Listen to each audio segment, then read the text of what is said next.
الحمد للہ رب العالمین والصلاة والسلام علی رسولہ الامین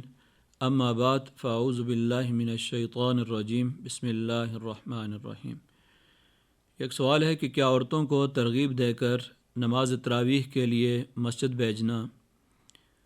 اور باقاعدہ اہتمام کرنا جائز ہے؟ اور یہ نبی صلی اللہ علیہ وسلم کی سنت کے مطابق ہے۔ نبی صلی اللہ علیہ وسلم کا ایک ارشاد بھی ہے کہ عورتوں کو مسجد میں آنے سے نہ روکو، تو بعض علماء مسجد میں آنے سے روکتے ہیں۔ اس کی کیا وجہ ہے؟ یہ حقیقت ہے کہ نبی صلی اللہ علیہ وسلم کے دور میں امہات المومنین اور صحابیات مساجد اور عیدگاہ میں نماز کے لیے آیا کرتی تھیں۔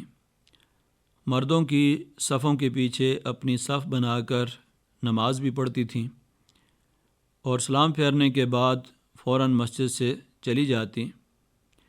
مسجد نبوی میں ایک مخصوص دروازہ خواتین کے لیے ہوا کرتا تھا، جس سے خواتین کا آنا جانا تھا، اور یہ دروازہ اب بھی باب النساء سے مشہور ہے۔ جس حدیث کا آپ نے ذکر کیا ہے،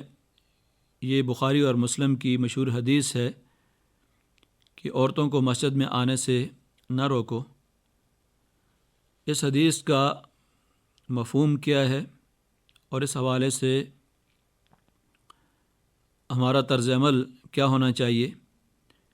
اس میں جو شرعی نقطہ نظر ہے وہ کیا ہے،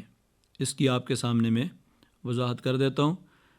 کہ اس معاملے میں تو اتفاق ہے کہ عورتوں پر نماز باجماعت ادا کرنے کے لیے مسجدوں میں آنا نہ فرض ہے،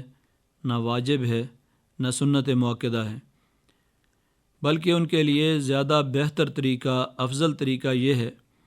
کہ وہ فرض نماز بھی گھروں میں ادا کریں۔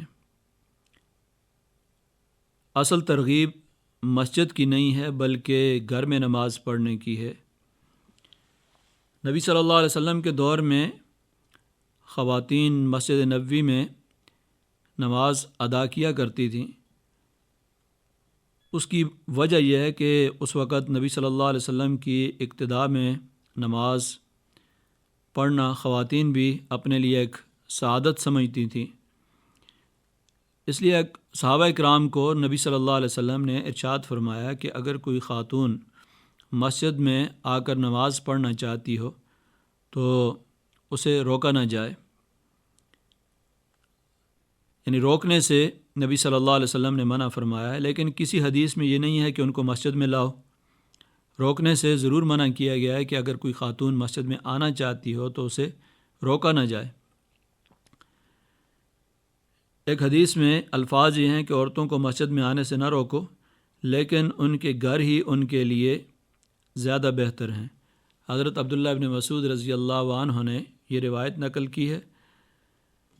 اور اس نوع کی متعدد روایات ہیں جن میں یہ بات ذکر کی گئی ہے کہ خواتین کے لیے گھر کے اندر عبادت کرنا، نماز ادا کرنا زیادہ بہتر ہے، اور گھر کے اندر نماز ادا کرنے کی ترغیب بھی دی گئی ہے۔ تو ان احادیث سے یہ بات معلوم ہوتی ہے کہ فرض نمازوں یا تراویح کے لیے خواتین کو لانے کا اہتمام کرنا تو سنت رسول نہیں ہے۔ البتہ کچھ خواتین اگر مسجد میں آ کر تراویح پڑھنا چاہیں تو کچھ شرائط ہیں کہ اگر راستہ محفوظ ہو، مردوں سے کسی قسم کا اختلاط نہ ہوتا ہو، ان کے لیے الگ انتظام ہو، تو ایسی صورت میں ان کو روکنا نہیں چاہیے۔ لیکن یہاں بھی اہم بات یہ ہے کہ باقاعدہ اہتمام کے ساتھ مسجد میں لانا یا ان کو ترغیب دینا، اس حوالے سے نبی صلی اللہ علیہ وسلم کا طریقہ یا سنت یہ نہیں ہے۔ البتہ کچھ خواتین اگر مسجد میں جا کر نماز تراویح پڑھنا چاہتی ہیں اور کسی قسم کا خطرہ اندیشہ نہیں ہے اس بات کا، اور راستہ بھی محفوظ ہے، اور مردوں کے ساتھ اختلاط کا کوئی اندیشہ بھی نہیں ہے، تو یہ جائز ہے۔ تو گویا کہ یہ اجازت ہے لیکن مشروط ہے۔ اب جس حدیث میں یہ کہا گیا کہ اللہ کی بندیوں کو مسجد میں آنے سے نہ روکو، تو اس میں یہ بات بھی ذکر کی گئی ہے کہ ایسی حالت میں مسجد میں نہ جائیں کہ خوشبو لگائی ہوئی ہو، یعنی خوشبو لگا کر مسجد میں جانے سے نبی اکرم صلی اللہ علیہ وسلم نے منع فرمایا ہے۔ حضرت ابو ہریرہ رضی اللہ عنہ نے ایک مرتبہ دیکھا کہ ایک خاتون عطر لگا کر، خوشبو لگا کر جا رہی تھی، تو حضرت ابو ہریرہ رضی اللہ عنہ نے پوچھا کہ کہاں جا رہی ہو؟ اس نے کہا کہ مسجد نماز پڑھنے کے لیے۔ تو انہیں واپس جانے کا حکم دیا اور کہا کہ پہلے جا کر اس خوشبو کو دھو لو، غسل کر لو، تاکہ اس کا اثر باقی نہ رہے۔ اسی طرح حضرت عائشہ رضی اللہ عنہ کی ایک حدیث بھی ہے جس میں ام المومنین حضرت عائشہ رضی اللہ عنہ فرماتی ہیں کہ رسول اکرم صلی اللہ علیہ وسلم کے دور میں اگر وہ حالات ہوتے عورتوں کے جو کہ آج کل ہیں، حالانکہ وہ دور نبی صلی اللہ علیہ وسلم کے دور کے بہت قریب تھا، لیکن حالات کے اندر کچھ ہی تبدیلی آئی، تو حضرت عائشہ رضی اللہ عنہ فرماتی ہیں کہ اگر یہ حالات نبی صلی اللہ علیہ وسلم کے دور میں ہوتے تو آپ ضرور خواتین کو روکتے، یعنی فتنے کا سدباب کرنے کے لیے نبی صلی اللہ علیہ وسلم منع فرماتے۔ یہ تو نہیں کہا جا سکتا کہ نبی صلی اللہ علیہ وسلم نے جو اجازت دی وہ حضرت عائشہ رضی اللہ عنہ کی اس حدیث سے منسوخ ہو گئی ہے، البتہ احادیث ہی کے ضمن میں جو حدود اور قیود ذکر کی گئی ہیں ان کی پابندی ضروری ہے تاکہ کسی قسم کی خرابی پیدا نہ ہو۔ مسجد میں جانا چونکہ ایک جائز کام ہے، اور اگر کسی جگہ حالات اس طرح کے ہوں جس سے کوئی فتنہ پیدا ہونے کا اندیشہ ہو، کوئی خرابی پیدا ہونے کا اندیشہ ہو، تو ایسی صورت میں روکا بھی جا سکتا ہے، بشرطے کہ اس سے بڑا فتنہ پیدا ہونے کا اندیشہ ہو۔ البتہ قرآن مجید، قرآن و سنت کی تعلیم کے لیے اگر خواتین مسجد میں جاتی ہیں، درس و تدریس کے لیے جاتی ہیں، دین کی بنیادی تعلیم، اس کے مسائل اور احکام سیکھنے کے لیے مسجد کے اندر جاتی ہیں، وعظ و نصیحت سننے کے لیے جاتی ہیں،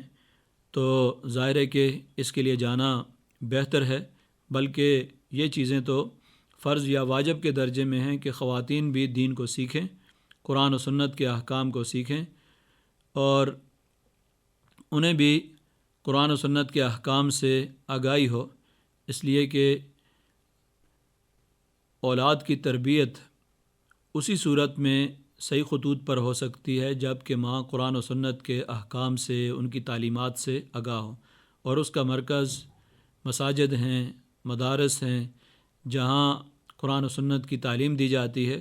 تو اس طرح کی تعلیم جو ہے وہ خواتین کے لیے بھی ضروری ہے، ان کے لیے اس طرح کے پروگراموں میں جانا جہاں قرآن و سنت